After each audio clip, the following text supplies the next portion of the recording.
கர்த்தருக்குள் அன்பான தேவ பிள்ளைகளே, ஆண்டவரும் இரட்சகருமாகிய இயேசுவின் நாமத்தினால் உங்களுக்கு என் அன்பின் வாழ்த்துக்கள். இந்த நல்ல நாளிலேயும் நீதிமொழிகள் 12வது அதிகாரம் அதனுடைய 11வது வசனத்தை வாசிக்கிறேன். தன் நிலத்தை பயிரிடுகிறவன் ஆகாரத்தில் திருப்தி அடைவான், வீணரை பின்பற்றுகிறவனோ மதியற்றவன் என்று எழுதியிருக்கிறத பார்க்க முடியும். இன்னைக்கு மெசேஜோடைய தலைப்பு என்னது தெரியுமா? வீணானதையும்,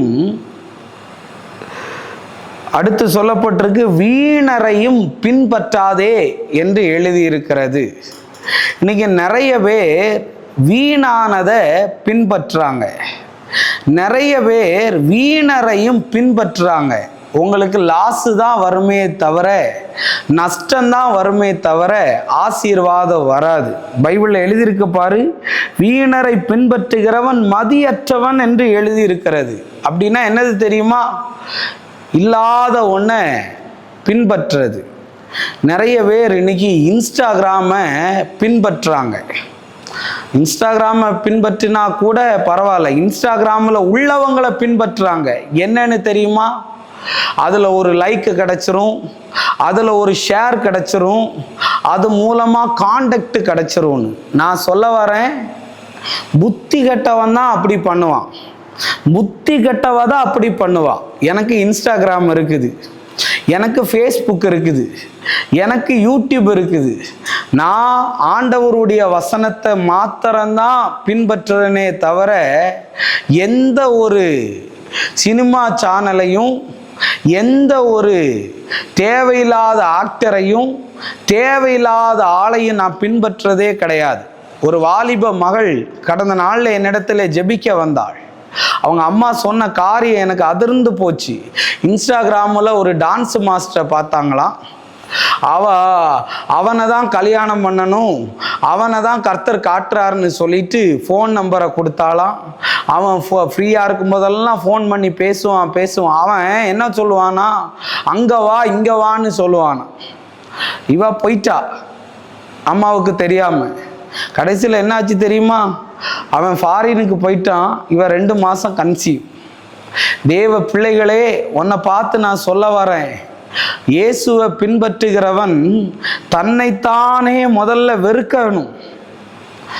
உன்னை நீ வெறுக்கணும். இன்ஸ்டாகிராமையே வெறுக்க மாட்டுக்க, யூடியூபையே வெறுக்க மாட்டுக்க, ஒரு ஃபேஸ்புக்கையே வெறுக்க மாட்டேன். 24 மணி நேரமும் அதே பொழப்பாக இருக்குது. நிறைய வாலிப பிள்ளைங்க அப்படிதான். எனக்கு லைக் வந்திருக்குதா, ஷேர் வந்திருக்குதா? இன்னைக்கு நான் சொல்ல வரேன், நல்ல ஆண்டவருடைய வேதத்தை போதிக்கிற சேனலை பின்பற்றுங்க, நல்ல தேவ மனிதர்கள் சொல்லுகிற மெசேஜை கேளுங்க. இன்னைக்கு நிறைய பேர் வைக்கிற ஸ்டேட்டஸ் எல்லாம் பார்த்துருக்குறேன். ஊழியக்காரனே சினிமா பாட்டை ஸ்டேட்டஸாக வச்சுட்டு அலையிறான், பேக்ரவுண்டு மியூசிக்னு வச்சுட்டு அலையிறான். வெக்கமா இல்லை உனக்கு? அதனால நீ பின்பற்ற வேண்டிய ஒரு ஆள் யார் தெரியுமா? ஆண்டவராகிய இயேசு தான். அதனால தான் என் வசனத்தில் பார்த்தீங்கன்னா, என் யூடியூப் எல்லாம் பார்த்தீங்கன்னா, வசனத்தை தவிர, என்னுடைய மீட்டிங் போஸ்டரை தவிர வேற எதுவுமே இருக்காது. அதனால உங்களை பார்த்து நான் சொல்ல வரேன், தேவ பிள்ளையே, அவனை பின்பற்றேன் இவளை பின்பற்றேன்னு சொல்லிட்டு வீணானதையும் வீணரையும் பின்பற்றி புத்தி கட்டவன் தான் அப்படி பண்ணுவான். அதனால் அப்படி பண்ணாத, கர்த்தரை மாத்திரம் பின்பற்று. கர்த்தர் உனக்கு நல்ல வழியை காட்டுவார். நம்ம ஜெபிப்போம். அன்பான ஆண்டவரே, இந்த நேரத்துக்காக நன்றி சொல்கிறேன். என் பிள்ளைங்கள் உம்மை மாத்திரம் பின்பற்றி வருகிறதற்கு ஆண்டவர் அனுகிரகம் பண்ணும். எல்லா தடைகளையும் கர்த்தர் மாற பண்ணும்படியாய் ஜெபிக்கிறேன். பெரிய காரியத்தை செய்யும். இயேசுவின் நாமத்தில் வேண்டுகிறேன் நல்ல பிதாவே. ஆமேன், ஆமேன். God bless you. கர்த்தர் உங்களை ஆசீர்வதிப்பார்.